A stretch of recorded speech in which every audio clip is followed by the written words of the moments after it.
me, in terms of the type of writing that I like to do, and especially as relates to like music and the arts, is that I like to, as I say, like, I'm a champion of the underground, the underdog, and the avant-garde.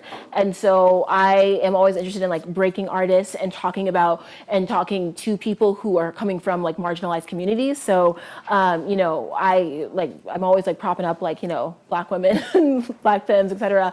But, people of color in general, people within like the queer community, just people who are not necessarily always like getting that light shown on them because they, don't fit into like a specific certain box. That's what I kind of became for in terms of my own, like, in addition to like genres, that was like my niche, is that I was good at like kind of finding those people who then eventually became like really, really big, right?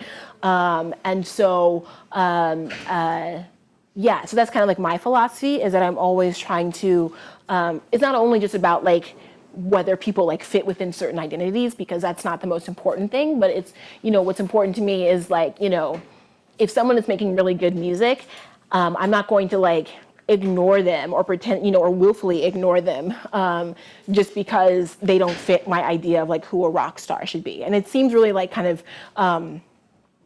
silly that anyone would do that, but I would say probably like 85% of people do that. Like, no joke. In the music journalism world in particular. It's actually pretty astounding. So, yeah. Yeah. I have a question for you. Mm-hmm. You mentioned how there used to be this culture of sort of referencing who like major influencers were, and sort of like, I associate it with like the way some dudes are about sports. Right. Like they can rattle off these crazy statistics. Yeah. To like make a point about whatever is currently going on in the game. Yeah. And you bring a totally different point of view, which one was, to me, seems very, very necessary. But two, I'm wondering if that was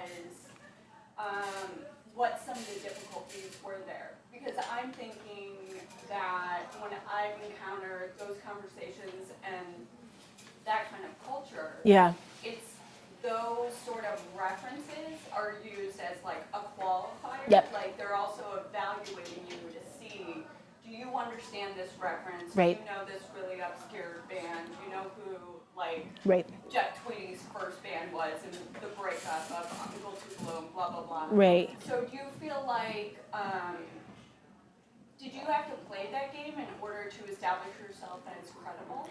I think that definitely in the beginning I did, because that was still like the prominent way of, I wouldn't say that's how I like became credible, but that was, for me at least, like how I just kind of got into like those communities, or felt like, I didn't feel comfortable in it at all, but I also knew like, I'm the sort of person, let's be straight up, like I'm the sort of girl who's like, I have an attitude a lot, and I don't like it when people try to like attack me for some reason. So I was like, if I'm going into these situations, like, not only am I gonna like know exactly what they're talking about and know like all these references, I'm gonna like one up them, right? And then I'm like make fun of their outfit or something. You know what I mean? Like that was just like, that's especially how I approached things when I was like 20, where I was like, not only do I know this shit, like you're stupid and you're ugly, So it's like whatever. And also too, because like I was, at that time in particular, like I was like, 19, 20, 21 years old, 22 years old. And I was like a Black woman who was like, really finding myself like in the rock world. And like, it was just like a whole bunch of like white guys, and I was like, fuck, like. Exactly, right? So like when I would go to like those kind of shows in particular, I mean, I had times where like a white guy comes to me, he's like, what the fuck is a Black girl doing here? And I was like, okay, let's go. Like, I'm like, let's do this, right? And so that absolutely was like, I don't know if it necessarily like kind of qualified me or whatever, but it was something that I definitely had in my arsenal, and I still like will incorporate, like not in that kind of like posturing, like, asshole way or whatever, but it's something that I will incorporate in like, reviews that I'm doing. But it's not like the crux of it. It's not like the entirety of it. It's like, oh yeah, like, she's referencing this person and this person and this person, and it makes sense because it goes to like the actual overarching story that she's telling with this music. That's how I like to use it, not in a way that's just sort of like showing off, but in a way that's actually like sort of talking about it in like a larger context.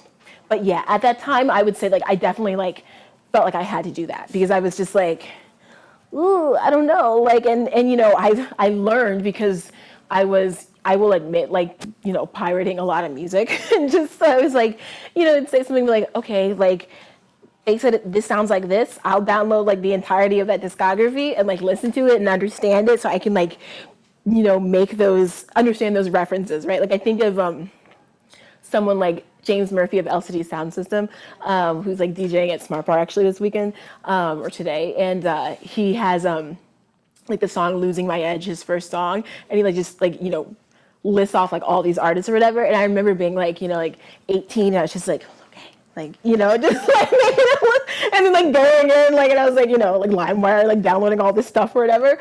But I just, for me, like, that I felt like that was what I needed to like feel secure. But then after a while, I was just like, this is like annoying. This is like fucking stupid. And also like I was getting like, especially when like electronic music was becoming more popular, I was getting these guys who like, who definitely never had listened to it, right? Had never listened to house music until like it started becoming popular, like, you know, a year or two before, who were then trying to like school me. I was like, we are not gonna do this because I know you don't know what you're talking about, right? I was like, my father used to throw parties in the 80s. Like, we are not gonna like, you know, have this kind of like back and forth debate. And so I think that was like kind of a turning point for me, where I was like, oh, this is just all like posturing and gatekeeping and like, you know, really like making sure that people feel like uncomfortable or feel like they need to be like left out or whatever. So it's definitely a lot better than it was back then. Like absolutely 100%, for sure.